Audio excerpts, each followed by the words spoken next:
కూడా శ్రీకి గారు అండ్ వారి టీం అందరితో కూడా మీటింగ్ పెట్టడం జరిగింది. సో దట్ ఈ సిచ్యువేషన్ ఏదైతే అందరూ పానిక్ లాగా క్రియేట్ చేస్తున్నారో దాన్ని ఎలా ట్యాకిల్ చేయాలి. స్టాక్ పొజిషన్ చూస్తే కనుక మన దగ్గర 60 days వరకు స్టాక్ అవైలబుల్గా ఉంది. సో ఎవరికి ఏ విధమైన పానిక్ అవసరం లేదు. ఈ 60 days స్టాక్ కూడా ఎవ్రీ టైం రివైజ్ అవుతూ ఉంటుంది. కంటిన్యూస్గా మనకి సప్లైస్ కూడా వస్తున్నాయి. సో ఎక్కడ కూడా సప్లై నిరంతరాయంగా జరుగుతుంది. బట్ ఇష్యూ ఈ పానిక్ వల్ల సోషల్ మీడియాలో క్రియేట్ అయిన పానిక్ వల్ల చాలామంది వెళ్ళి పెట్రోల్ బంక్స్ దగ్గర క్యూ అప్ అవుతున్నారు.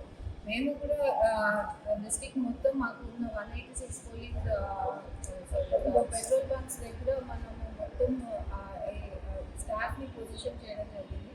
ఒక పోలీస్ పర్సనల్, ఒక revenue staff, civil supply staff ఒకరు కంటిన్యూస్గా ఇక్కడ ఈచ్ పెట్రోల్ బంక్ ఉండి మానిటర్ చేస్తున్నారు.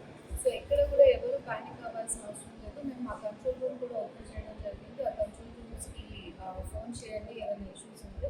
బట్ పానిక్ స్టేజ్లో మనం వెళ్ళి ఎక్కువ ఫిల్లింగ్ చేసుకుంటే అది క్యాన్సర్ కానీ ఇలాంటి వాటిలో అవసరం లేదు తీసుకెళ్ళడం.